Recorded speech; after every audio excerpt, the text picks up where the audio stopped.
Good morning, everyone. The story I have for you today happened about, in fact, exactly 30 years ago this May. I remember it as if it happened yesterday.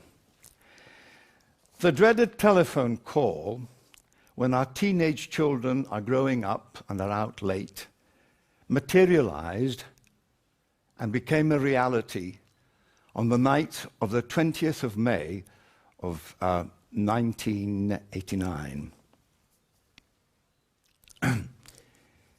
The telephone call was going to herald the beginning of the most harrowing and horrendous experience that both my wife and I and the rest of the family had to go through 30 years ago.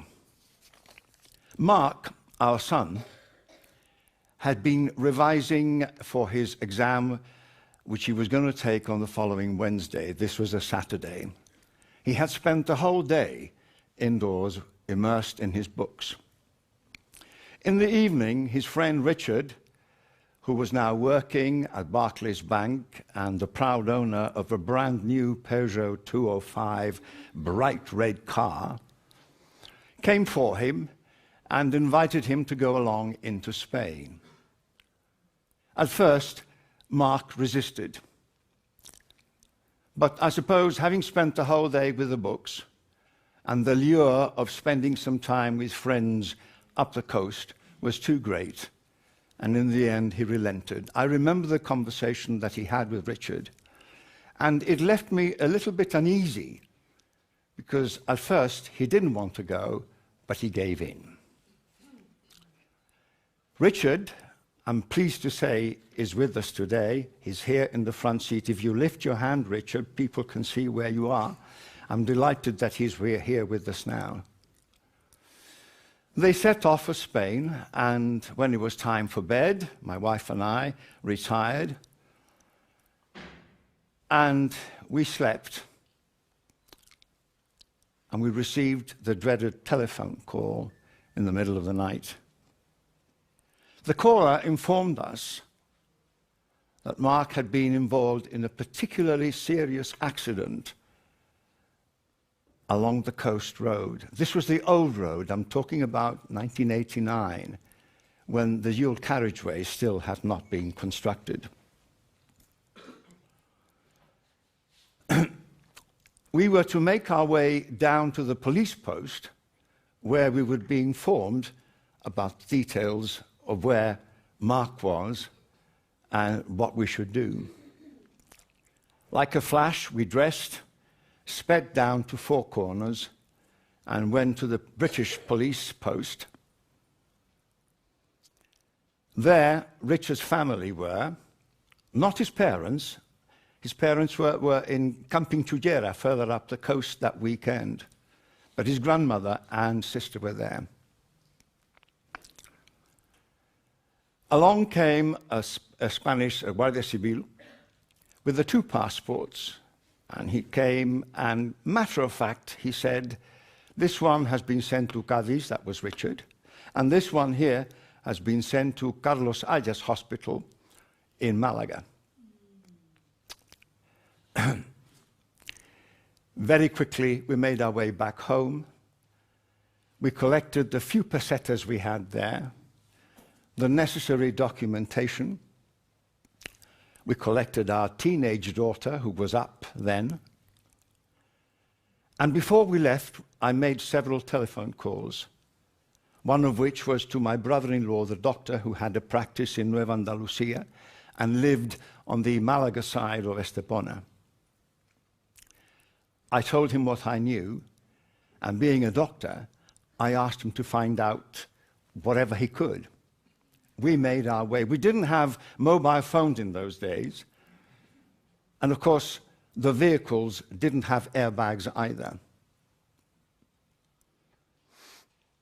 As we rounded one of the bends near Sotogrande, this was the monument that caught our eye. My wife screamed. My daughter announced she was feeling sick, and I could barely keep my foot on the accelerator pedal. We judged for a while, and I was tempted to stop and look at the car. But I wanted to get to my brother-in-law in Estepona as quickly as possible and find out what the position was. We arrived there to find my sister crying and my brother-in-law very seriously telling me that he had been in touch with the hospital, and they said that Mark was in a serious condition, but fortunately he was alive. He saw the state that we were in, and he said, "You're not driving, I'm driving there." I was so glad, because being a doctor, he knew the medical protocol in Spain, which I ignored completely, never having dealt with Spain medically. And we made our way there. We arrived at Urgencias after what seemed an eternity.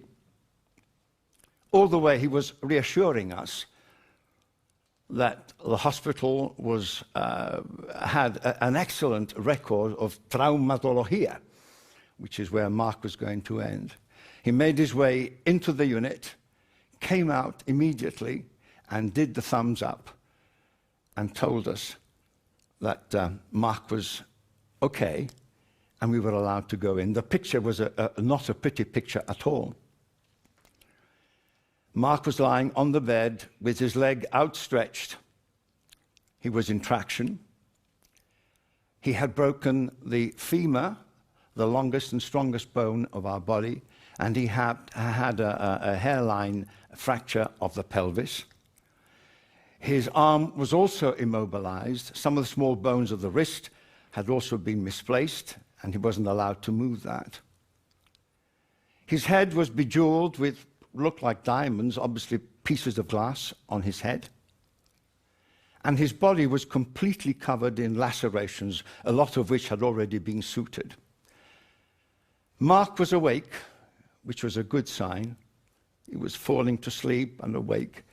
And when his mother asked him, "Do you know who we are?" "Of course," he said, "Mum, of course I know who you are." That to us was a good sign. We were to spend a number of weeks in that hospital. Luckily, we found a place across the hospital, which was known as La Casa de Enfrente, and it was going to be our home for the next week or so. The neurosurgeon couldn't decide whether the bump on the head that he had received had caused any internal damage. And I noticed that his eye was sticking out, practically out of the socket. When I looked closely, the pupil was totally dilated, and that pupil was going to remain dilated for many, many months afterwards. Eventually, the neurosurgeon said, "Yes, okay, we can go ahead with the rest of the surgery."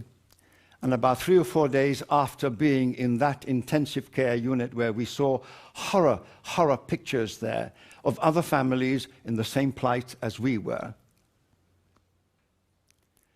On the advice of my brother-in-law, we moved him to a private clinic because I had an insurance, a family insurance. And he said that that was the damn thing in Spain. And the reason that we moved him there was not because he was going to have better medical treatment there, but simply because he would be having a room of his own with 2 beds, one for himself and one for the acompañante, which was going to be my wife. I came over to Gibraltar, paid a visit to the bank. Obviously, we needed cash. In those days, we didn't have cards, debit or credit cards, and inform the family, and also try and find out how Richard was doing in Cadiz. Richard was still in a coma, and Richard was going to remain in a coma for many, many weeks, if not months after that. Mark was operated. Everything went well, and after a couple of weeks, he was sent back to Gib. We went to the Royal Naval Hospital because at the time I was working here for the Ministry of Defence. And I was tasked with translating the medical report that came from Spain. I had to resort to my knowledge of physiology and anatomy and to my grammar school knowledge of Latin to be able to decipher that. It was a tremendous task for me. He didn't stay long at that hospital. It was more cosmetic than anything else. He was discharged from there as well. And the first thing he wanted to do was to visit Richard in Cádiz. So having spent time in the big Carlos Sajas Hospital, then in the clinic, then in the Royal Naval Hospital here, we spent quite a bit of time seeing Richard. Mark would sit there by his side, talk to him, crack jokes, played the sort of music that they enjoyed together. And we did this for many, many days. At first, because it was term time, we had to do it over the weekends. The picture that Richard presented was an even uglier one than the one that Mark had presented. Richard had his eyes completely open, but unseeing. He was attached to all sorts of instruments and machines, and Richard was not responding at all. And this was after about 3 or 4 weeks after the accident. Richard was to remain in that state for many, many weeks, as I said before. I noticed that his muscles were beginning to atrophy, and his legs and arms were acquiring a funny shape. His chest seemed to be well up here, and he was having great problems breathing and making very, very funny noises.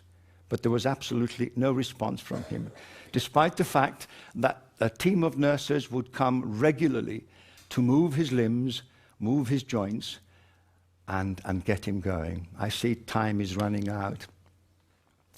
Richard wanted me to say today that he'll remain eternally grateful to his parents who are no longer with us now.